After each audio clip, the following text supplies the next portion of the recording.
अहमदाबाद में air India विमान दुर्घटना में लगभग 270 लोगों की मौत हो गई थी। हादसे के एक सप्ताह बाद जांचकर्ता बृहस्पतिवार को दुर्घटना के कारणों का पता लगाने के लिए सुराग तलाशने में जुटे हुए हैं, जबकि सरकार ने कहा है कि विमान दुर्घटना अन्वेषण ब्यूरो तय करेगा कि दुर्घटनाग्रस्त विमान के ब्लैक बॉक्स को कहां डिकोड किया जाएगा।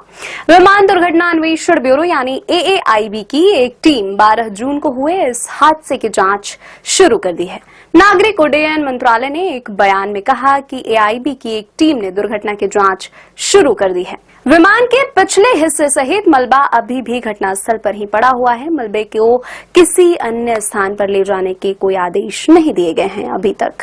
एयर इंडिया के उक्त बोइंग 7878 ड्रीमलाइनर विमान के चालक दल के 12 सदस्यों सहित 242 लोग सवार थे, जो अहमदाबाद में मेघाड़ी नगर क्षेत्र में एक मेडिकल छात्रावास परिसर में दुर्घटनाग्रस्त हो गया था।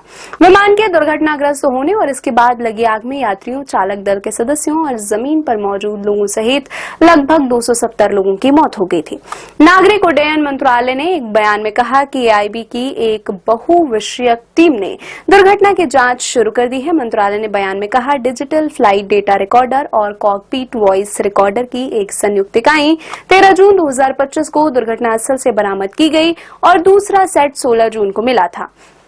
विमान के इस मॉडल में 2 ब्लैक बॉक्स सेट थे। मंत्रालय ने कहा कि स्थानीय प्राधिकारियों और एजेंसियों से सभी आवश्यक सहयोग के साथ AIB जांच लगातार आगे बढ़ रही है। साथ ही कहा कि साइट दस्तावेजीकरण और साक्ष्य संग्रह इकट्ठा करने का प्रमुख कार्य पूरा हो चुका है और अब आगे का विश्लेषण जारी है।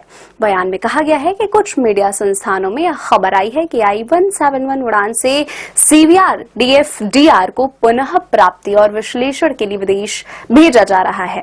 विमान के रिकॉर्डर को डिकोड करने के स्थान के बारे में निर्णय AIB द्वारा सभी तकनीक और सुरक्षा संबंधी पहलुओं के उचित मूल्यांकन के बाद लिया जाएगा।